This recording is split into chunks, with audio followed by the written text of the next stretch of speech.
ಸದ್ಗುರು ಶ್ರೀ ಶುದ್ಧ ಬ್ರಹ್ಮಣೇ ನಮಃ.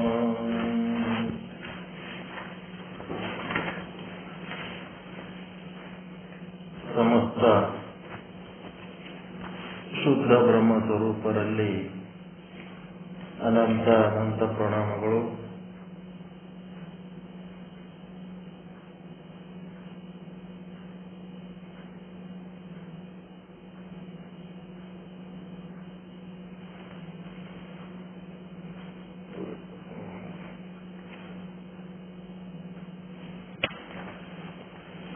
ಶ್ರೀ ವಿಚಾರ ಸಾಗರ 5ನೇ ತರಂಗ. ಕನ್ಫ್ಯೂಸ್ ಮಾಡ್ಕೋಬೇಡ್ರಿ, ನಾನು ಈಗ 5ನೇ ತರಂಗದ್ದು ಪಾಠ ಹೇಳ್ತಾ ಇಲ್ಲ, ಸುಮ್ಮನೆ ರೀಡಿಂಗ್ ಅಷ್ಟೇ. ಪಾಠ ಹೇಳುವಾಗ ಮತ್ತೆ ವಿವರವಾಗಿ ಹೇಳೋದು. ಈ ಗ್ರಂಥ ರೀಡಿಂಗ್ ಅಲ್ಲಿ ನಿಮ್ಗೊಂದಿಷ್ಟು ಮಾಹಿತಿಗಳು ಸಂಗ್ರಹ ಆಗಲಿ ಅನ್ನೋದಕ್ಕೆ 5ನೇ ತರಂಗ ನಾವು ಓದ್ಲಕತ್ತೀವಿ. 6ನೇ ತರಂಗ ನೀವ್ಯಾರು ಓದ್ಲಕತ್ತೀರ? ಇಲ್ಲ,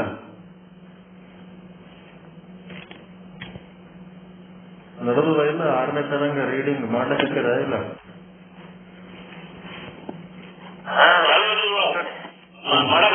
ತಿಂಗಳ ದಿನ ಒಂದು 15 ನಿಮಿಷ 6ನೇ ತರಂಗ ರೀಡಿಂಗ್ ಮಾಡೋಣ.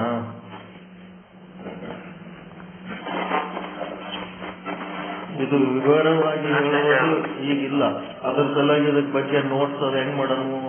5ನೇ ತಾರೀಕು 5ನೇ ತರಂಗನು ಹೇಳಕತ್ತಾರ, 6ನೇ ತರಂಗನು ಹೇಳ್ತಾರ, 4ನೇ ತರಂಗನು ಹೇಳ್ತಾರ. ಮತ್ತೆ ಹೆಂಗ್ ಮಾಡ್ಲಕತ್ತಾರ, ನಲಕು ಅವು ಎಲ್ಲ ಒಜ್ಜೆ ಆಗ್ಲಿಕತ್ತಾರ. ನಾವ್ ಹೆಂಗ್ ಕೆಲಸ ಮಾಡ್ಬೇಕಂದ್ರೆ 5ನೇ ತರಂಗ 6ನೇ ತರಂಗಕ್ಕೆ ನೀವೇನು ಬೆನ್ನು ಕಾಪಿದ ಏನೇನು ಕೆಲಸ ಇಲ್ಲ. ಕೇವಲ 4ನೇ ತರಂಗ ನಾವು ಪಾಠ ಹೇಳಕತ್ತೀವಿ. ಆದ್ರೆ ಫೆಬ್ರವರಿ 10ನೇ ತಾರೀಕಿನ ತನಕ ಏನ್ ಮಾಡೀವಿ ಅಷ್ಟೇ ನೀವು ಮಾಡಬೇಕಾಗಿದ್ದು. 8 ಮೇ 8ನೇ ತಾರೀಕಿನಿಂದ ಫೆಬ್ರವರಿ 10ನೇ ತಾರೀಕು ತನಕ ಏನದ ಅದನ್ನ ಮೇಲೆ ಕಾಣೋದು ಕೇಳಿಬೇಕು. ಫೆಬ್ರವರಿ 11ರಿಂದ ಮತ್ತೆ ಮುಂದೆ ನೋಡೋಣ. ಈಗ ಇಲ್ಲಿ 5ನೇ ತರಂಗದಲ್ಲಿ ಗುರು ವೇದಾಧಿಕ ವ್ಯಾವಹಾರಿಕ ಪ್ರತಿಪಾದನಾ ಅಂತ ಹೇಳಿ ಮಧ್ಯಮ ಅಧಿಕಾರಿ ಅದೃಷ್ಟಿ ಒಂದು ಗುರುವಿಗೆ ಪ್ರಶ್ನೆ ಆಗ್ತಾ ಇದ್ದಾನ. ಒಂದೇ ಒಂದು ಸತ್ಯ ಇಡೀ ಜಗತ್ತಿನೊಳಗ ಬ್ರಹ್ಮ ಸತ್ಯ. ಬ್ರಹ್ಮ ಒಂದನ್ನು ಬಿಟ್ಟರೆ ಉಳಿದದ್ದೆಲ್ಲ ಜಗತ್ತಿನ ಲೆಕ್ಕದಾಗ ಬರ್ತದ. ಆ ಜಗತ್ತೇನದ ಅದು ಮಿಥ್ಯ ಅಂತ ಹೇಳಿರಿ. ಈಗ ನೋಡಿದ್ರ ಗುರು ಸತ್ಯ, ಗುರು ವಾಕ್ಯ ಸತ್ಯ. ಜಗತ್ತು ನೊಳಗ ಇದು ಗುರು ವಾಕ್ಯ ಬರ್ತದ ಇಲ್ಲ, ಏನು ಬ್ರಹ್ಮದಾಗ ಬರ್ತದೋ. ಮತ್ತೆ ಶಾಸ್ತ್ರ ಒಂದು ಸತ್ಯ ಅಂತೀರಿ, ಇದು ಮತ್ತೆ 3ನೇ ಸತ್ಯ. ಹೀಗಾಗಿ ಎಷ್ಟು ಸತ್ಯಗಳಾಗ್ತವ? ಇರೋದು ಒಂದೇ ಸತ್ಯ. ಒಂದ್ ವೇಳೆ ಇವೆಲ್ಲವಕ್ಕ ನಾವು ಸತ್ಯ ಅಂದ್ಕೊಂಡು ಹೋಗ್ಬಿಟ್ಟೇವಂತಂದ್ರ ದ್ವೈತ ಸಿದ್ಧಾಂತ, ತ್ರೈತ ಸಿದ್ಧಾಂತ ಅಂತ ಆಗ್ತದ. ಬ್ರಹ್ಮ ಒಂದೇ ಸತ್ಯ ಅಂದ್ರೆ ಅದ್ವೈತ ಆಗ್ತದ. ಈ ರೀತಿ ನನಗೆ ಕನ್ಫ್ಯೂಸ್ ಆಗ್ಬಿಟ್ಟದ. ದಯವಿಟ್ಟು ನನ್ನ ಬಗ್ಗೆ ತಪ್ಪು ತಿಳ್ಕೋಬೇಡ್ರಿ, ಸಿಟ್ಟಿಗೆ ಬರಬೇಡ್ರಿ. ಇಂಥ ಪ್ರಶ್ನೆ ಯಾಕೆ ಕೇಳ್ತೆ ಅಂತ ನಾನು ಪ್ರಾಮಾಣಿಕವಾಗಿ ನನ್ನೊಳಗಿರೋ ಡೌಟ್ ನಿಮಗೆ ಕೇಳ್ತಾ ಇದ್ದೀನಿ ಅಂತ ಹೇಳಿದಾಗ ಅವರು ಗುರುಗಳು ಹೇಳಕತ್ತಾರ, ವೇದಗಳು ಮಾತ್ರ ನಮ್ಮ ಸಾಹಿತ್ಯದ ಮೂಲ ಆಧಾರ ವೇದ. ಆ ವೇದಗಳು ಮಾತ್ರ ಅವೇದವನ್ನೇ ಅದ್ವೈತವನ್ನೇ ಹೇಳ್ತವ. ಆ ಅದ್ವೈತವನ್ನ ಪ್ರತಿಪಾದನೆ ಮಾಡಿದವರು ಶಂಕರ ಭಗವತ್ಪಾದರು. ಆ ಪ್ರಸ್ಥಾನತ್ರಯಗಳಿಗೆ, ಬ್ರಹ್ಮಸೂತ್ರ, ಭಗವದ್ಗೀತೆ, ಉಪನಿಷತ್ತುಗಳಿಗೆ ಭಾಷ್ಯವನ್ನು ಬರೆಯುವ ಮೂಲಕ ಶಂಕರ ಭಗವತ್ಪಾದರು ಅದ್ವೈತ, ಬ್ರಹ್ಮ ಸತ್ಯ, ಜಗನ್ಮಿಥ್ಯವನ್ನೇ ಹೇಳಿದ್ದಾರೆ. ವ್ಯಾಸ ಭಗವಾನರು ಕೂಡ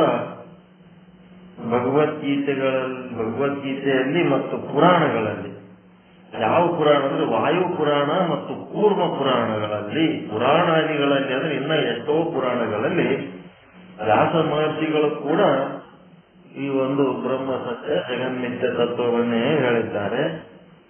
ಮತ್ತೆ ಜೀವ ಬ್ರಹ್ಮ ಬೇರೆ ಬೇರೆ ಅಂತ ಅಂದ್ರೆಲ್ಲ ಜೀವ ಬ್ರಹ್ಮನೇ ಅವನ ತನ್ನ ಸ್ವರೂಪ ವಿಸ್ಮೃತಿ ಆಗಿದ್ದಕ್ಕೆ ಅವನು ಜೀವ ಆಗಿ ಕೂತನ. ಆ ಬ್ರಹ್ಮ ಜೀವನನ್ನ ನಾವು ಬ್ರಹ್ಮನಿಂದ ಭಿನ್ನವಾಗಿ ಹೇಳಲಿಕ್ಕೆ ಬರಂಗಿಲ್ಲ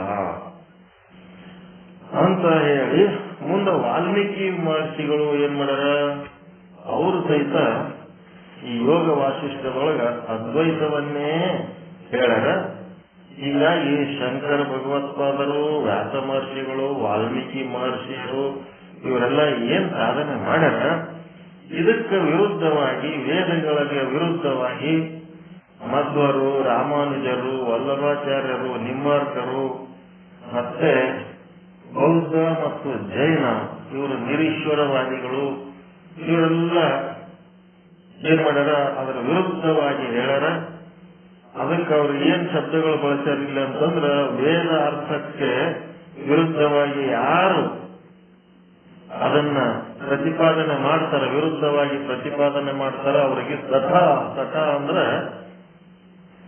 ಹೇ ತಠ ವೃತ ಪರಿಶ್ರಮ ಧರಿ ಹೈ, ವ್ಯರ್ಥ ಪರಿಶ್ರಮ. ಅವ್ರದೆಲ್ಲ ದ್ವೈತ ಸಿದ್ಧಾಂತವನ್ನ ಪ್ರತಿಪಾದನೆ ಮಾಡೋದು ವ್ಯರ್ಥ ಸಿದ್ಧಾಂತ, ಅವರೆಲ್ಲರೂ ಮೂರ್ಖದರ, ಹಂಗ ಹೇಳೋದು ತಪ್ಪಾಗ್ತದ ಅಂತೇಳಿ ಇವರು ಈ ರೀತಿ ಶಬ್ದಗಳನ್ನ ಬಳಸಿ ಅದನ್ನ ಖಂಡನೆ ಮಾಡ್ಯಾರ.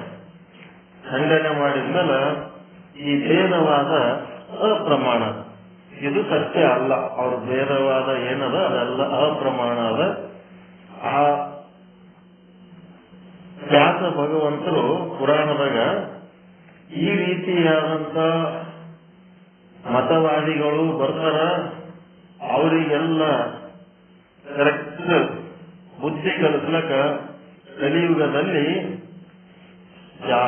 ದಯಾವಂತನಾದ ಶಿವನೇ, ಶಿವ ಅಂತಂದ್ರ ಸತ್ ಚಿತ್ತಾನಂದ ನಿತ್ಯ ಪರಿಪೂರ್ಣ ಸಚ್ಚಿದಾನಂದ ರೂಪಾಯ ಶಿವಾಯ ಬ್ರಹ್ಮಣೇ ನಮಃ ಅಂತ ಶಿವನೇ ಏನ್ ಮಾಡ್ತಾನ, ಶಂಕರನೆಂಬ ಹೆಸರನ್ನ ಧರಿಸಿ ಅವತಾರ ತೆಗೆದುಕೊಂಡು ಬರ್ತಾನ. ಅವನೇ ಬಂದನ ಅನ್ನೋದಕ್ಕೆ ಲಕ್ಷಣ ಏನಪ್ಪಾ, ಹೆಂಗ್ ಗುರುತಿಸ್ಬೇಕು ಅಂತಂದ್ರ ದೇವ ನದಿಯಾದ ಗಂಗೆ, ಆ ಗಂಗಾ ನದಿಯ ಮಧ್ಯದಿಂದ ಶ್ರೀ ಬದರಿನಾಥದ ಮೂರ್ತಿಯನ್ನು ಹೊರತೆಗೆಯುತ್ತಾನೆ, ಅದರ ಸ್ವಸ್ಥಾನದಲ್ಲಿ ಸ್ಥಾಪಿಸ್ತಾನ, ಜೈನ ಬೌದ್ಧ ಮತಗಳನ್ನ ಖಂಡಿಸ್ತಾನ. ಇದು ಬರೆದದ್ದು ಯಾವಾಗ, ವಾಲ್ಮೀಕಿಯವರು ತ್ರೇತಾಯುಗಕ್ಕಿಂತ ಮೊದಲೇ ಬರ್ದರು. ಅವರು ಬರೆದಿಟ್ಟಂಗ ರಾಮಾಯಣ ನಡೆದಂತ ಹೇಳ್ತಾರೆ. ಅದು ಈ ಕಲಿಯುಗದಾಗ ಇವ್ರು ಬಂದು 800 ವರ್ಷಗಳಿಂದ ಶಂಕರಾಚಾರ್ಯರು ಮಾಡೋದು ಮೊದಲೇ ಬರೆದಿಟ್ಟು ಹೋಗ್ಯಾರ. ಅದೆಂತ ವಾಲ್ಮೀಕಿ ಮಹರ್ಷಿಗಳಿರ್ಬೇಕು ನೋಡ್ರಿ, ಅವ್ರ ಲೆಕ್ಕ ಹೆಂಗದ. ಅದೆಲ್ಲ ಅದಕ್ಕೆ ತಕ್ಕಂತೆನೆ ಇವರು ಮಾಡುವಾದ್ರು. ಈ ವ್ಯಾಸ ಮಹರ್ಷಿಗಳ ವಚನಾನುಸಾರವಾಗಿ ಶಂಕರ ಮತ್ತು ಪ್ರಮಾಣವಾಗಿದೆ.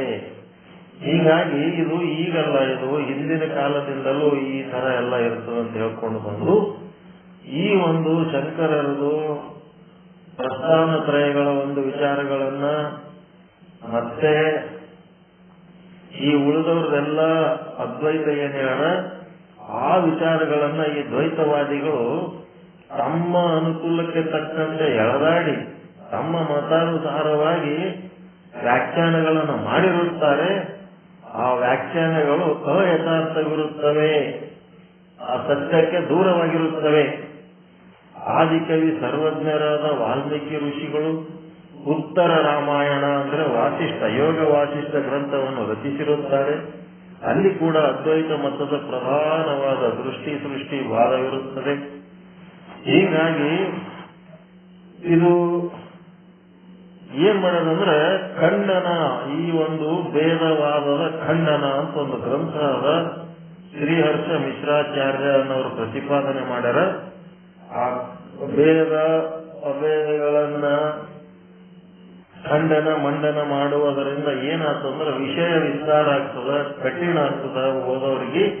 ಹೀಗಾಗಿ ನಮ್ಗೇನಪ್ಪ ಅಂದ್ರೆ ವೇದ ಅನ್ನೋದು ಅಪ್ರಮಾಣ, ಅಂದ್ರೆ ಅದು ಸತ್ಯವಲ್ಲ, ಅಸತ್ಯವಾಗಿದೆ. ಭೇದವಾದ ಅನ್ನೋದೇ ಅಸತ್ಯವಾಗಿದೆ, ಅಭೇದ ಒಂದೇ ಸತ್ಯ ಅಂತೇಳಿ ನಾವು ತಿಳ್ಕೋಬೇಕು. ಇಲ್ಲಿ ತನಕ ತಿಳ್ಕೊಳ್ಳೋದು ಏನದಪ್ಪ ಅಂದ್ರೆ ವಿವೇಕದಿಂದ ಇದನ್ನೆಲ್ಲ ತಿಳ್ಕೋಬೇಕು. ನಾವೇನು ಬೌದ್ಧರಿಗೆ ವಿರುದ್ಧ ಅಲ್ಲ, ಜೈನರಿಗೆ ವಿರುದ್ಧ ಅಲ್ಲ, ಮಧ್ವರಿಗೆ ವಿರುದ್ಧ ಅಲ್ಲ, ಯಾರ್ಯಾರಿಗೆ ವಿರುದ್ಧ ಅಲ್ಲ. ಆದ್ರೆ ಅವರ ವಿಚಾರಗಳು ಏನದವ, ಈ ವೇದಗಳಿಗೆ ವಿರುದ್ಧವ. ವೇದಗಳು ಏನ್ ಹೇಳವ, ಅದ್ವೈತವನ್ನೇ ಹೇಳವ. ಹೀಗಾಗಿ ವೇದಗಳಿಗೆ ವಿರುದ್ಧ ಇರೋದರಿಂದ ಅವರ ವಿಚಾರಗಳು, ನಾವು ವೇದಗಳನ್ನು ನಂಬಿದವರು, ವೇದಗಳಲ್ಲಿ ಹೇಳಿದ ವಿಚಾರವನ್ನು ನಂಬಿದವರು, ಅದಕ್ಕೆ ವಿರುದ್ಧವಾದಂತಹ ದ್ವೈತ ಮತವಾದಿಗಳು ಮತ್ತು ನಿರೀಶ್ವರವಾದಿಗಳು ಏನದರಲ್ಲ, ಇವ್ರ ವಿಚಾರಗಳಿಗೆ ನಾವು ಏನಂತೀವಿ ಅಂದ್ರೆ ಅಪ್ರಾಮಾಣಿಕ, ಅಂದ್ರೆ ನಾವು ಅದನ್ನ ಸತ್ಯ ಅಂತ ನಂಬಂಗಿಲ್ಲ. ಇಲ್ಲಿ ತನಕ ಈ ಪಾಠ ತಂದಿವಿ. ತಂದ್ಮೇಲೆ ಈಗ ಏನಾಗ್ಯದ, ಅದು ಅಪ್ರಮಾಣ, ಪ್ರಮಾಣ ಮತ್ತು ಅಪ್ರಮಾಣ ಅನ್ನೋದು ಗೊತ್ತಾಯ್ತಲ್ಲ ನಿಮಗೆ. ವ್ಯಾಸ ಮಹರ್ಷಿಗಳದು, ಶಂಕರಾಚಾರ್ಯರದು, ವಾಲ್ಮೀಕಿ ಅವರದು, ಶ್ರೀಹರ್ಷ ಮಿಶ್ರಾಚಾರ್ಯರದು ಇವು ಪ್ರಮಾಣ ಗ್ರಂಥಗಳು. ಇವರು ಮಧ್ವ, ರಾಮಾನುಜ, ವಲ್ಲಭ, ನಿಂಬಾರ್ಕ, ಬೌದ್ಧ, ಜೈನ ಇವೆಲ್ಲ ಏನದವ ಅಪ್ರಮಾಣ. ಹೀಗಾಗಿ ಪ್ರಮಾಣ ಮತ್ತು ಅಪ್ರಮಾಣ ಅಂದ್ರೆ ಬೇರ್ಪಡಿಸಿ ತಿಳಿದುಕೊಳ್ಳುವುದು.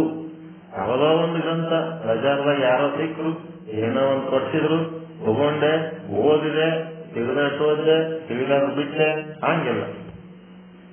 ಪ್ರತಿಯೊಂದು ಗ್ರಂಥಕ್ಕ ಮೂಲ ನೋಡ್ಬೇಕು. ಈ ಗ್ರಂಥದಲ್ಲಿ ಅದರೊಳಗೆ ಉಲ್ಲೇಖಗಳು ಅಂತಿರ್ತಾವ.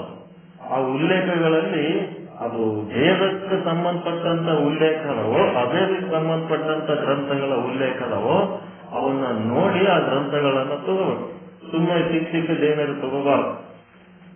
ಈಗ 216ನೇ ವಿಷಯಾಂಕ ಏನದ ಅಂತಂದ್ರೆ ವೇದವಾದದ ತಿರಸ್ಕಾರ. ಈಗ ವೇದ ಮಿಥ್ಯ, ಅಪ್ರಮಾಣ, ಅಭೇದವೇ ಸತ್ಯ.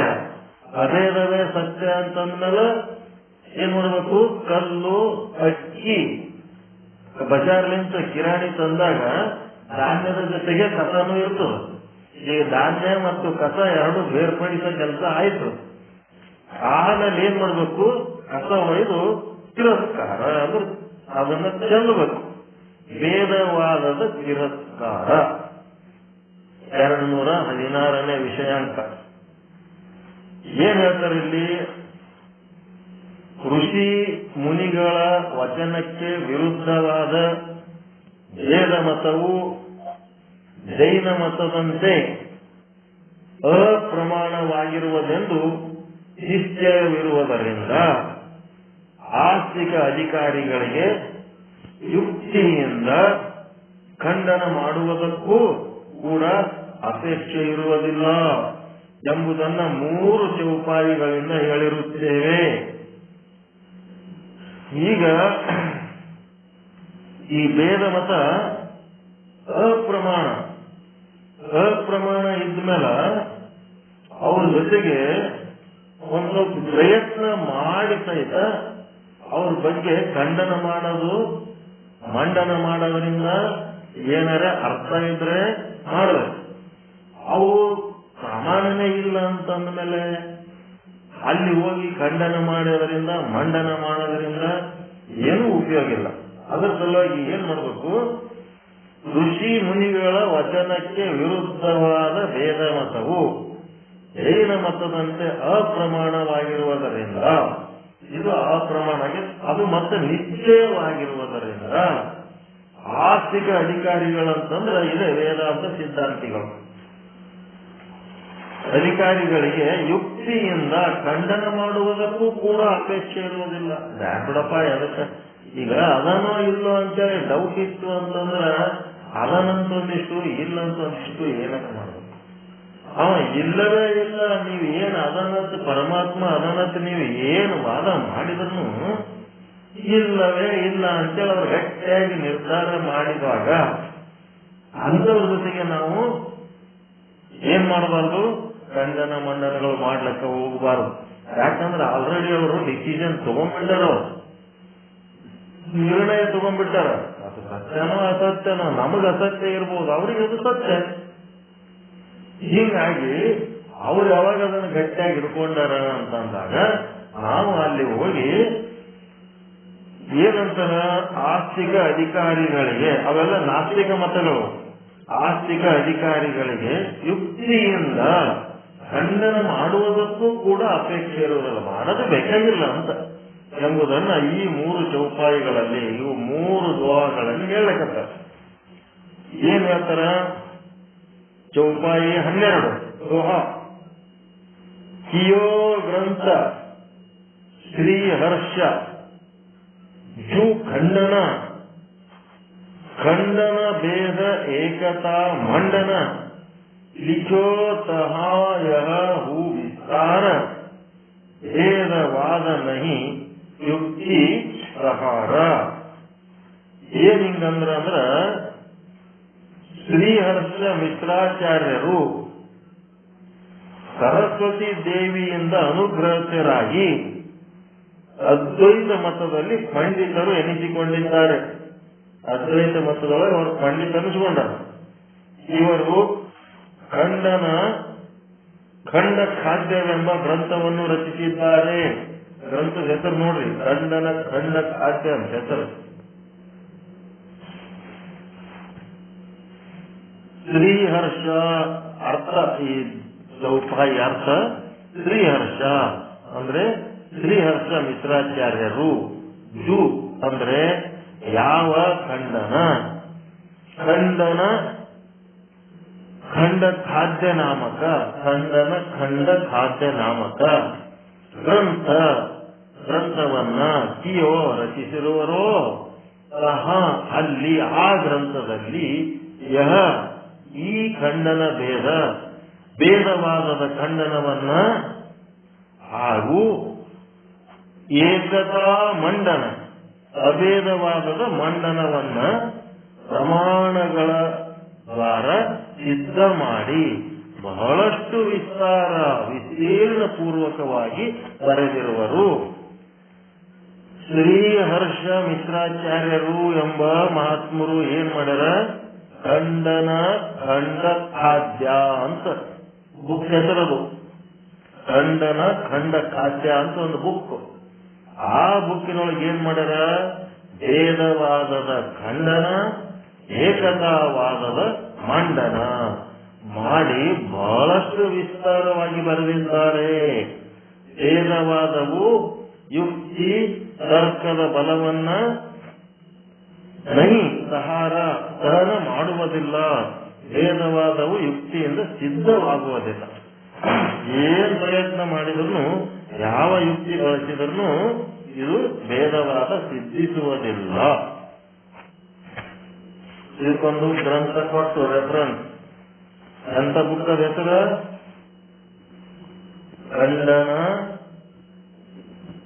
ಖಂಡ ಖಾದ್ಯ ಬುಕ್ ಹೆಸರು. ಯಾರು ಬರೆದರ, ಶ್ರೀಹರ್ಷ ಮಿಶ್ರಾಚಾರ್ಯ.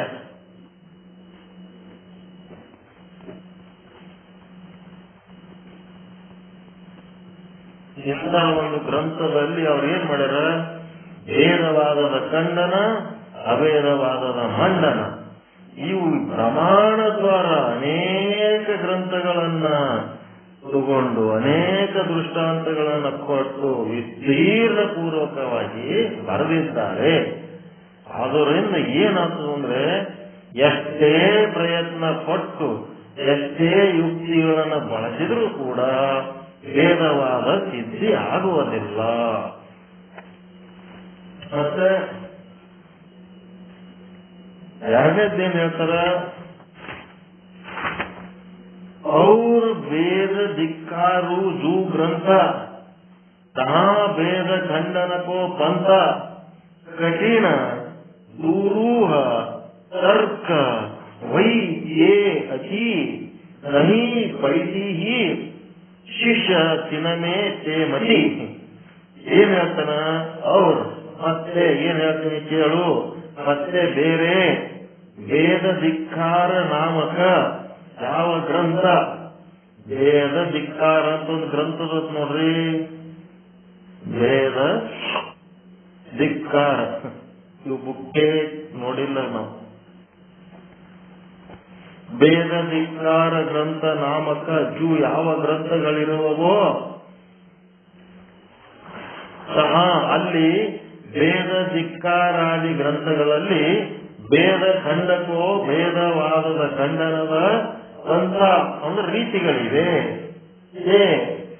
ಅಂದ್ರೆ ಆ ತರ್ಕ ಅಂದ್ರೆ ಯುಕ್ತಿಗಳು ಅತಿ ಅಂದ್ರೆ ಬಹಳ ದುರೂಹ ಗೂಢವಾಗಿವೆ ಮತ್ತು ಕಠಿಣವಾಗಿವೆ. ಬಿಡಿಸಲಕ್ಕ ಆಗಲಾರದಷ್ಟು ಕಠಿಣದವ. ಶಿಷ್ಯ ಅಂದ್ರೆ ಶಿಷ್ಯನೇ ದಿನನೇ ಅವುಗಳಲ್ಲಿ ಕಠಿಣವಾಗಿಯೂ ಗೂಢವಾಗಿಯೂ ಇರುವ ತರ್ಕಗಳಲ್ಲಿ ನಿನ್ನ ಮತಿ ಮತಿ ಮಹಿ ಪೈತಿಹಿ ಅಂದ್ರೆ ಅದರೊಳಗೆ ಪ್ರವೇಶ ಆಗಂಗಿಲ್ಲ. ನಿನ್ನ ಬುದ್ಧಿ ಒಳಗ ಅವೆಲ್ಲ ವಿಚಾರಗಳು ಪ್ರವೇಶ ಆಗಂಗಿಲ್ಲ. ಅವು ಬಹಳ ಕಠಿಣ. ದೊಡ್ಡ ದೊಡ್ಡ ಪಂಡಿತರು ಮಾಡಿದ್ದದವ, ಅಷ್ಟು ಸರಳ ಇಲ್ಲ ಅದು ಅಂತೇಳಿ ಖಂಡನ ಖಂಡಕಾದ್ಯ ಒಂದು ಬುಕ್ಕ, ವೇದ ಧಿಕ್ಕಾರ ಎರಡನೇ ಬುಕ್ಕ. ನಿನ್ನ ತಲೆ ಒಳಗ ಈ ವಾದ ವಿವಾದಗಳು ಅಷ್ಟು ಸರಳವಾಗಿ ಹೋಗಂಗಿಲ್ಲ. ಅದಕ್ಕ ನೀನು ಏನ್ ಮಾಡ್ಬೇಕಪ್ಪ ಅಂದ್ರೆ ಯಾತೆ ಆದುದರಿಂದ ಕೈ ತೇ ಸೂಹಿ ಯುಕ್ತಿ. ವೇದ ಹಿ ಅಂದ್ರೆ ವೇದವನ್ನ ಖಂಡನ ಕರೈ ಖಂಡನ ಮಾಡುವ ಯಾವ ಯುಕ್ತಿ ತರ್ಕಗಳಿರುವವೋ ತೇ ಉಕ್ತಿ ವಚನಗಳನ್ನು ತೂಹಿ ನಿನಗೆ ಕೈ ಅಂದ್ರೆ ಹೇಳುವುದಿಲ್ಲ. ಆ ಮಾತುಗಳು ಅಲ್ಲಿ ಏನ್ ಬರ್ದಾರ ಆ ವಿಚಾರಗಳು ನಿನ್ನ ತಲೆಯಾಗ ಹೋಗಂಗಿಲ್ಲ ಅನ್ನೋದ್ರ ಸಲುವಾಗಿ ಅವೆಲ್ಲ ನಿನಗೆ ಹೇಳಂಗಿಲ್ಲ. ಅವು ಹೇಳಿದ್ರೆ ಏನಾಗ್ತದ್ರಿ, ತಿಳಿಲಾರ್ದಂತ ವಿಷಯ ಹೇಳಿದ್ರೆ ಏನಾಗ್ತದ, ತಲೆಗೆ ಹೋಗಂಗಿಲ್ಲ, ಬ್ಯಾಸರಾಗಿಬಿಡ್ತದ. ಎತ್ತುಗಳ ಮುಂದ ಶಿವಜ್ಞಾನ ಹೇಳಿದ್ರ ಎತ್ತು ಏನ್ ಮಾಡ್ಬೇಕದು, ನನಗೆ ಬೆಳೆ ಕಟ್ಟಿದ್ರೆ ಹೋಗಿ ಕೆಲಸ ಮಾಡ್ತೀನಪ್ಪ, ನನ್ಗೆ ಯಾಕೆ ಹೇಳ್ತೀವಿ ಎತ್ತದ ಮಾರಿ ಎಕಡೆ ಮಾಡ್ಕೊಂಡು ಕುಂದಿರ್ತದ. ನಂದಿ ಬಸವಣ್ಣನ ಮುಂದೆ ಹೇಳಿದ್ರೆ ಕೂತ್ಕೊಳ್ಳೋದು. ಹೀಗಾಗಿ ಅಷ್ಟು ಸರಳ ಇಲ್ಲ, ಅದು ತಿಳ್ಕೊಳ್ಳೋದು ಬಹಳ ಕಠಿಣದ. ಅದಕ್ಕೆ ಅಲ್ಲಿ ಏನ್ ಹೇಳ್ಯಾರ ಆ ಶಬ್ದಗಳು ಆ ವಾಕ್ಯಗಳನ್ನ ನಾನು ನಿನಗೆ ಹೇಳುವುದಿಲ್ಲ. ವೇದ ಜೀವ ಬ್ರಹ್ಮರ ವೇದತ್ವದ ಮತ ಸಿದ್ಧಾಂತ ಅಪ್ರಮಾಣ ಸುಳ್ಳೆಂದು ಯಾವಾಗ ಲಕ್ಷ್ಯೋ ಅಂದ್ರೆ ಯಾವಾಗ ತಿಳಿಯುವೆಯೋ ಆವಾಗ ಅದರ ತಬ್ ಅಂದ್ರೆ ಖಂಡನ ಮಾಡುವುದರಲ್ಲಿ ಯುಕ್ತಿ ತರ್ಕವು ಶಹೀಯತ ಬೇಕಾಗುವುದಿಲ್ಲ. ನೀನು ತಿಳಿದ್ಬಿಡು. ವೇದ ಅನ್ನೋದೇನದ ಸುಳ್ಳತೆ ತಿಳ್ಕೊಂಡ್ಬಿಡು. ಆಟೆಲ್ಲ ಶಾಸ್ತ್ರ ತಗೊಂಡು ಓದಿ ಅವಾಗೇ ನೀ ವೇದ ಸುಳ್ಳತೆ ಯಾಕೆ ತಿಳ್ಕೊತೀವಿ, ಹೇಳಕತ್ತೀನಿ ನಿನಗ ಇದು ವೇದ ಸುಳ್ಳ ಅಂತೇಳಿ ತಿಳ್ಕೊಂಡ್ಬಿಡು. ಇದು ನೀ ತಿಳ್ಕೊಳಕ್ ತಯಾರಿಲ್ಲ ಅಂದ್ರೆ ಹೋಗು ಅಂತಿದ್ದ ಗ್ರಂಥಗಳಿಗೆ ಚೆಕ್ಕಿಂಗ್ ಬಿದ್ದು ಅವುಗಳನ್ನ ಅರ್ಥ ಪ್ರಶ್ನೆ ಬಿಡಿಸ್ಬೇಕು ಕುಂದ್ರಲ್ಲಿ. ಸುಮ್ ತಿಳ್ಕೊಂಡ್ಬಿಟ್ರೆ ಆಯ್ತಲ್ಲ. ವೇದ ನಿತ್ಯ ಆದ ಅಭೇದ ಸತ್ಯ ಆದ ಅಂತ ಇಷ್ಟು ತಿಳ್ಕೊಂಡ್ರೆ ಚಲೋನು. ಏನು ಅವು ಕಠಿಣ ಆದವನ್ನಂತ ಗ್ರಂಥಗಳು ಹೇಳಿದ್ರು ಅವು ಹೋಗಿ ಖರೀದಿ ಮಾಡಿ ಮುಂದೆ ಡಿಕ್ಷನರಿ ಇಟ್ಕೊಂಡು ಶಬ್ದಾರ್ಥ ಮಾಡ್ಕೊಂಡು ಕುಂದ್ರೋದು ಸರಿನೋ? ಹೆಂಗ ಅನಂತ ಕಾಲ ತರುಮರಾದಿಗಳಲ್ಲಿಗೆ ಹೋಗಿ ಓಡುಗಲ್ಲಿನ ಮೇಲೆ ಕುಳಿತು ತಪವ ಗೈಯುವ ಬದಲು ಒಂದು ಬಾರಿ ಗುರುಪಾದವ ಹಿಡಿದರೆ ಸಾಲವೇ ಅಯ್ಯ. ಒಂದು ಸಲ ಗುರುವಿನ ಪಾದ ಹಿಡ್ಕೊಂಡು ಕುಂದ್ರು ಎಲ್ಲರೇ ಹೋಗಿ ಅಡವೆಗ ಎಲ್ಲೋ ಬೆಟ್ಟದ ಮೇಲೆ ಕಲ್ಲು ಮೇಲೆ ತಪಸ್ ಮಾಡ್ಕೊಂಡು ಕುಂದಿರೋದಕ್ಕಿಂತ ಒಬ್ಬ ಗುರುವಿನ ಪಾದ ಹಿಡಿದೆ ಅಂದ್ರ ಅವ ಆಟೆಲ್ಲ ತಪಸ್ಸು ಮಾಡಿದ ಅನುಭವಿನೇ ಇರ್ತಾನ. ಅವನು ನಿಂತ ನಿನಗೆಲ್ಲಾ ತಿಳಿತದ. ಈಗ ಬೆಂಕಿ ಮುಟ್ಟಬೇಡಪ್ಪ ಸುಡ್ತದ ಅಂತೇಳಿ ಗುರು ಒಂದ್ಸಾರಿ ಸುಟ್ಕೊಂಡನ ತನ್ನ ಅನುಭವ ಹೇಳ್ತಿರ್ತಾನೆ. ಶಿಷ್ಯ ಹೌದದು ಮುಟ್ಟಿದ ಸುಡ್ತದ ಅಪಾಯ ಆಗ್ತದ ತಿಷ್ಟು ತಿಳ್ಕೊಂಡು ದೂರ ಇರೋದು ಚಲೋನು ಏನ್ ತಾನು ಹೋಗಿ ಸುಟ್ಕೋಬೇಕಾ? ಸುಟ್ಕೊಂಡೆ ನೋಡ್ಬೇಕ? ಗುರು ಹೇಳದ ವಾಕ್ಯವನ್ನ ನಂಬಿ ಅದರಿಂದ ದೂರ ಇರೋದು ಒಳ್ಳೇದ? ಹೀಗಾಗಿ ಇದು ಭೇದ ಮತ ಏನದಲ್ಲ, ಜೀವ ಬ್ರಹ್ಮರ ಭೇದತ್ವ ಸಿದ್ಧಾಂತ ಅಪ್ರಮಾಣ, ಸುಳ್ಳು ಎಂದು ಜಬ್ಬು ಲಕ್ಷೋ ಯಾವಾಗ ತಿಳ್ಕೊಂಡೆಲ್ಲ ಸಾಕು. ಆವಾಗ ಖಂಡನಮೇ ಯುಕ್ತಿ ನ ಚೆಹಿಯತ್. ಈಗ ನೀನೇನು ಅಂತ ಖಂಡನ ಮಂಡನ ಮಾಡಂತ ಅವಶ್ಯಕತೆ ಇಲ್ಲ, ಅಂತ ಗ್ರಂಥಗಳು ಬೇಕಾಗಿಲ್ಲ. ಏನ್ ತಿಳ್ಕೋಬೇಕು ನೀವೀಗ? ಭೇದ ಜೀವ ಬ್ರಹ್ಮರ ಭೇದ ಅಪ್ರಮಾಣ, ಜೀವ ಬ್ರಹ್ಮರ ಏಕತ್ವವೇ ಪ್ರಮಾಣ. ಇಷ್ಟು ತಿಳ್ಕೊಂಡು ಜೀವ ಬ್ರಹ್ಮರ ಭೇದ ಅಪ್ರಮಾಣ ಅಂತ ತಿಳ್ಕೊಂಡು ಆ ಭೇದವಾದವನ್ನ ಮಂಡಿಸುವಂತ ಗ್ರಂಥಗಳನ್ನ ಏನ್ ಮಾಡಬೇಕು? ತಿರಸ್ಕಾರ ಮಾಡಬೇಕು. ಹಿಂಗದ ನೋಡಿ. ಭೇದ ಯಾವಾಗೇ ಒಂದು ಗ್ರಂಥ ಹಿಡಿಬೇಕಾದ್ರೆ ಇದು ಭೇದ ಹೇಳ್ತದೋ ಅಭೇದ ಹೇಳ್ತದೋ. ಮೊನ್ನೆ ಯಾರ್ದೋ ಬೆನ್ನಕ್ಕೆ ಹೋಗ್ಬಿಟ್ಟೆವಪ್ಪ ಉಣಾಕ, ಯಾರ್ಯಾರೋ ಆದೆವು, ಎಷ್ಟು ಮಂದಿ, 1000 ಗಟ್ಟಲೆ ಮಂದಿ ಆದೆವು. ಏನ್ ಊಟ, ಏನು ನಾಷ್ಟ ಎಲ್ಲ ಹೋಗಿದ್ರು, ಏನೆಲ್ಲ ವೈಭವ ಇತ್ತು. ಅವರಿಗೆ ನಮ್ಗೆ ಸಂಬಂಧ ಇಲ್ಲ. ಅವರು ಜೈನ ಸಿದ್ಧಾಂತ ಹೇಳೋರು, ಬರೀ ಆತ್ಮ ಒಂದೇ ಹೇಳ್ತಾರ, ಪರಮಾತ್ಮನ ಸುದ್ದಿನೇ ಮಾತಾಡಂಗಿಲ್ಲ. ಇವರೆಲ್ಲರೂ ಅದೇಂಗಾಗ್ತಾವ್ರಿ, ಅಲ್ಲಿ ಏನ್ ಹೇಳಕತ್ತಾನ್ರಿ, ಏನ್ ಹೇಳ್ತಾನಂತ ಗೊತ್ತು ಸಹಿತ ಇಲ್ಲ, ಸುಮ್ನೆ ಹೋಗ್ಯಾರ. ಅದು ಹೋಗೋದಲ್ಲೇ ಮತ್ತೆ ಸೆಕೆಂಡ್ ರೌಂಡ್ ಹೋಗ್ಯಾರ. ಮತ್ತ ಎಲ್ಲ ಮೇಲೆ ಅದೇ ಕೆಲಸ ಮಾಡ್ಲಕತ್ತಾರ. ಇದೆಲ್ಲ ಏನ್ ಎದಕ್ ಓದ್ತಾರ, ಏನ್ ಹೇಳ್ತಾರ, ಏನು ಗೊತ್ತಿರ್ಲಾರ್ದ ಯಾರು ಬೆನ್ನತ್ತಾರೆ ಹೋಗಿ ಎಲ್ಲಿಗಾರೆ ಹೋಗಿ ಹೈರಾಣಾಗಿ ಹಿಂಗೆಲ್ಲ ಆಗ್ತಾವ, ಗದ್ದಲಕ್ಕೆ ಬೀಳ್ತಾವ. ಅದ್ರ ಸಲುವಾಗಿ ಹುಷಾರಾಗಿರ್ಬೇಕು. ಅದಕ್ಕೆ ಏನ್ ಮಾಡ್ಬೇಕು? ಜೀವ ಬ್ರಹ್ಮರ ಭೇದ ಪ್ರಮಾಣನೂ ಅಪ್ರಮಾಣ,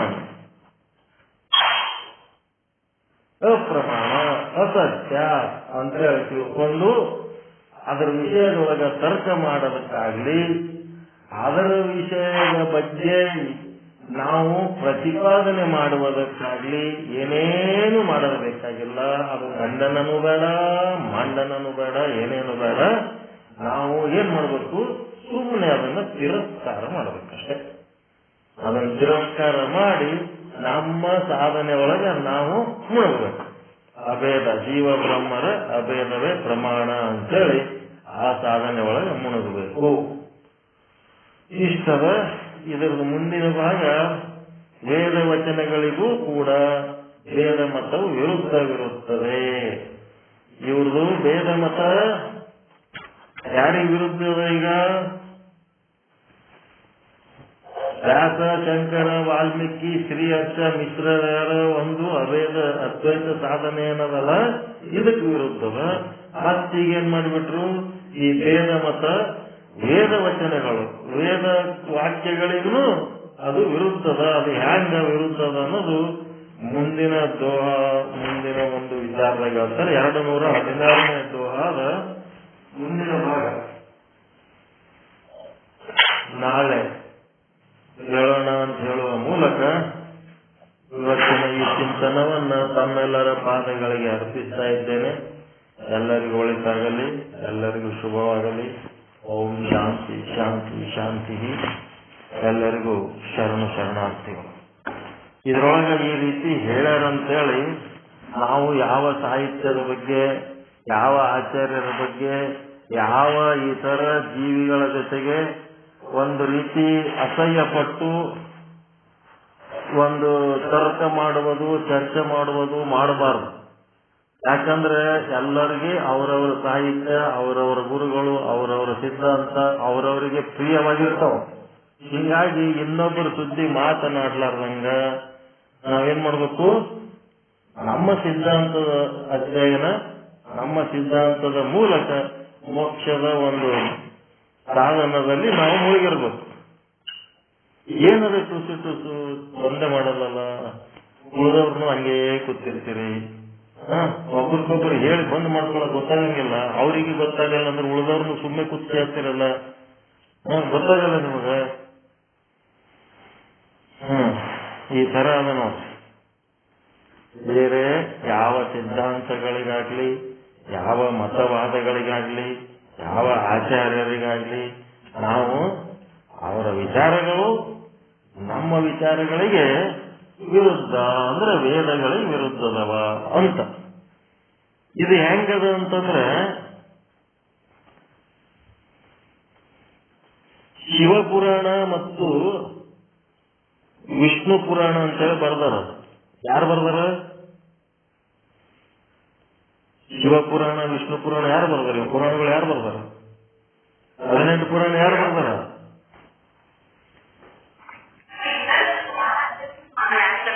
ವ್ಯಾಸ ಮಹರ್ಷಿಗಳು ಬರ್ದವ್ರೊಬ್ರೇ. ಅದೇ ವ್ಯಾಸ ಮಹರ್ಷಿಗಳು ಹೆಂಗ್ ಮಾಡ್ಯಾರಂದ್ರ ಶಿವಪುರಾಣದೊಳಗ ವಿಷ್ಣುವಿನ ನಿಂದ ಮಾಡ್ಯಾರ, ವಿಷ್ಣು ಜಗ್ಗಿ ಬೈದಾರ. ಮತ್ತೆ ವಿಷ್ಣು ಪುರಾಣದೊಳಗ ಶಿವನಿಂದ ಮಾಡ್ಯಾರ, ಬರ್ದವ್ರೊಬ್ರೇ. ಹಿಂಗ ಯಾಕೆ ಮಾಡಿದ್ರು ಅಂತಂದ್ರೆ ಶಿವನಿಂದ ಮಾಡುವ ಮೂಲಕ ಯಾವ ವಿಷ್ಣು ಭಗವಾನನ ಭಕ್ತರದರಲ್ಲ ಅವರ ಭಕ್ತಿ ಗಟ್ಟಿಯಾಗಲಿ ಅಂತ, ಶಿವನನ್ನ ವಿರೋಧ ಮಾಡಲಿ ಅಂತಲ್ಲ. ವಿಷ್ಣು ಭಕ್ತರಲ್ಲಿ ವಿಷ್ಣು ಭಕ್ತಿ ಗಟ್ಟಿಯಾಗಲಿ ಅಂತೇಳಿ ಶಿವನಿಂದೆ ಮಾಡ್ಯಾರ. ಶಿವಭಕ್ತರಲ್ಲಿ ಶಿವಭಕ್ತಿ ಗಟ್ಟಿಯಾಗಲಿ ಅಂತ ವಿಷ್ಣು ನಿಂದೆ ಮಾಡ್ಯಾರ. ವಿಷ್ಣುವನ್ನ ವಿರೋಧಿಸುವುದಕ್ಕಾಗ್ಲಿ ಶಿವನನ್ನ ವಿರೋಧಿಸುವುದಕ್ಕಾಗ್ಲಿ ಹೇಳಿದ ವಿಚಾರ ಅಲ್ಲದು. ಅವರವ್ರ ಒಳಗ ತಮ್ಮ ಭಕ್ತಿ ಗಟ್ಟಿ ಮಾಡ್ಕೊಳ್ಳಕ್ಕೆ ಒಂದು ಮಾರ್ಗದರ್ಶನ ಮಾಡ್ಯಾರ. ಯಾವುದ್ರ ಬಗ್ಗೆ ಯಾರಿಗೆ ವಿರೋಧ ಇರಂಗಿಲ್ಲ. ನಿಮ್ಮ ಒಳಗ ನೀವು ಗಟ್ಟಿ ಆದ್ರಿ ಅಂತಂದ್ರೆ ಇನ್ನೊಬ್ಬರ ಬಗ್ಗೆ ತಲೆ ಕೆಡಿಸ್ಕೋಬಾರ್ದು. ಯಾರು ನಿಮ್ಮ ಸಿದ್ಧಾಂತದಲ್ಲಿ ನೀವು ಗಟ್ಟಿ ಆಗಂಗಿಲ್ಲ ಅವ್ರೇನ್ ಮಾಡ್ತಾರ, ಬೇರೆ ಬೇರೆ ಬೇರೆ ಬೇರೆ ಮೊನ್ನೆ ಯಾವನೋ ಹುಚ್ಚ ಮಾತಾಡ್ತಿದ್ನಲ್ಲ, ಬರೀ ರೇಣುಕರಿಗೆ ಬೈತಿದ್ ನಾವು. ರೇಣುಕರಿಗೆ ಬೈದ್ರೆ ಏನ್ ಸಿಗ್ತದೆ ನಿನಗ? ನಿಂದು ಏನ್ ಮಾಡೋದು ಮಾಡ್ಕೋ, ಉಳಿದವ್ರು ಹೆಂಗೆ ಹಾಕಿರಲ್ಲ, ಏನೇ ಯಾಕೆ ಮಾಡೋದು? ಮಂದಿ ಬಗ್ಗೆ ಸುದ್ದಿ ಯಾಕೆ ನಿನಗೆ ಎದಕ್ ಬೇಕು ತಲೆಯಾಗ? ಒಂದಿಷ್ಟು ಮಂದಿ ಬಸವಣ್ಣಗೆ ಬೈಯವ್ರದಾರ, ಒಂದಿಷ್ಟು ಮಂದಿ ರೇಣುಕರಿಗೆ ಬೈಯವ್ರದಾರ. ಅವ್ರಿಬ್ರು ಮೂರ್ಖರು, ಅವ್ರು ಶತಮೂರ್ಖರು, ಕಡು ಮೂರ್ಖರು. ಅವ್ರಕ್ಕಿಂತ ಮತ್ತೆ ಬೇರೆ ಯಾವ ಶಬ್ದ ಬಳಸಿದ್ರು ಕಡಿಮೆ ಅವ್ರಿಗೆ. ಯಾಕಂದ್ರ ಅವರಿಗೆ ತಮ್ಮ ಸಿದ್ಧಾಂತದ ಬಗ್ಗೆ ಗಟ್ಟಿತನ ಇರ್ಲಾರ್ದವ್ರೆ ಇಂಥ ಕೆಲಸ ಮಾಡೋದು. ಇನ್ನೊಬ್ಬರ ಬಗ್ಗೆ ಮಾತಾಡ್ಲಾರ್ದಾಗ ತಮ್ಮ ಸಿದ್ಧಾಂತ ತಾವು ಮಾಡ್ತಾ ಇದ್ರಿ ಅಂತಂದ್ರೆ ಅದೇನಾಗ್ತದ, ಬೇರೆ ಕೆಲಸ ಮಾಡ್ಲಿಕ್ಕೆ ಟೈಮ್ ಸಿಗಂಗಿಲ್ಲ, ಬೇರೆ ವಿಚಾರ ಮಾಡ್ಲಿಕ್ಕೆ ಟೈಮ್ ಸಿಗಂಗಿಲ್ಲ. ತಮ್ಮದ್ರಾಗ ತಾವು ಏನೂ ಸಾಧನೆ ಮಾಡ್ಲಾರ್ದೆ ಬರೀ ಇನ್ನೊಬ್ಬರದ್ರಾಗೆ ತನ್ನ ತಟ್ಟೆ ಒಳಗೆ ಕಷ್ಟೆ ಬಿದ್ದರೆ ಇನ್ನೊಬ್ಬರ ತಟ್ಟೆ ಒಳಗಿನ ನೊಣ ತೆಗಿಲಕ್ ಹೋಗಿದ್ ಅಂತ ಮೂರ್ಖರ ತರ. ಅಂತ ಮೂರ್ಖರ ಜೊತೆಗೆ ಸಂವಾದ ಮಾಡುವುದು, ಸಹವಾಸ ಮಾಡುವುದು ಅಂತವೆಲ್ಲ ಮಾಡಬಾರ್ದು. ತಮ್ಮದು ತಾವು ಏನ್ ತಿಳ್ಕೊಂಡಿರ್ತಾರೆ ಅದನ್ನ ಚಂದ ಹೇಳಂತವ್ರು ಇದ್ರಂದ್ರೆ ಸಾಕು. ನಾವೇನ್ ತಿಳ್ಕೊಂಡಿವಿ ನಮ್ಮದ್ ನಾವು ನಮ್ಮ ಲೈಕ್ ಮೈಂಡೆಡ್ ಜನರ ಮತ್ತೆ ನಾವು ಹೇಳ್ಕೊಂಡಿರ್ಬೇಕು. ಬಳಸದಿರೋ ಅದ್ವೈತವನ್ನು ಬಾಯದೋಳು. ನಿಮ್ಮ ಸಿದ್ಧಾಂತದ ವಿರುದ್ಧ ಅಥವಾ ಬೇರೆ ರೀತಿ ಹೇಳಂತವ್ರು ಇದ್ರಂದ್ರೆ ಅಲ್ಲಿ ಹೋಗಿ ನಮ್ಮದು ಬಿಚ್ಕೊಂಡು ಕುಂದಿರ್ಬಾರ್ದು. ಆಯ್ತಪ್ಪ ನಿಮ್ಮದು ನೀವು ಮಾಡ್ರಿ, ನಮ್ಮದು ನಾವು ಮಾಡ್ತೀವಿ ಅನ್ಬೇಕು. ಯಾರ್ದವರಿಗೆ ಸತ್ಯ, ಅವ್ರದವರಿಗೆ ಸತ್ಯ, ಇವರಿಗೆ ಸತ್ಯ, ಏನೇ ಹಾಕಿರಲಕ್ಕ. ನಮಗಂತೂ ಈಗ ಆನಂದ ಆಗ್ಲಕತ್ತದಲ್ರಿ ಈ ವಿಚಾರ ತಿಳ್ಕೊಳ್ಳೋದ್ರಿಂದ. ಆ ಆನಂದನೇ ನಮ್ ಲಾಭ, ಕೋರುಂಬ ಲಾಭ ಅಂತಾರೆ. ಏನಾರ ಹೇಳ್ಬೇಕಾ? ನಿಮ್ದೇನ್ರ ವಿಚಾರ ಏನಿಲ್ಲಲ್ಲ? ಓಕೆ. ಪರಮಾನಂದ ಪ್ರಾಪ್ತಿ ಭವ, ಸರ್ವ ದುಃಖ ನಿವೃತ್ತಿ ಭವ, ಇಷ್ಟಾರ್ಥ ಸಿದ್ಧಿರಸ್ತು, ಯಶಸ್ವಿ ಭವ ಯಶಸ್ವಿ ಭವ. ಓಂ ಶಾಂತಿ ಶಾಂತಿ ಶಾಂತಿ. ಶರಣ ಶರಣ. ಎಲ್ಲರಿಗೂ ಒಳಿತಾಗಲಿ, ಎಲ್ಲರಿಗೂ ಶುಭವಾಗಲಿ. ಜೈ ಶುದ್ಧ ಬ್ರಹ್ಮ, ಜೈ ಶುದ್ಧ.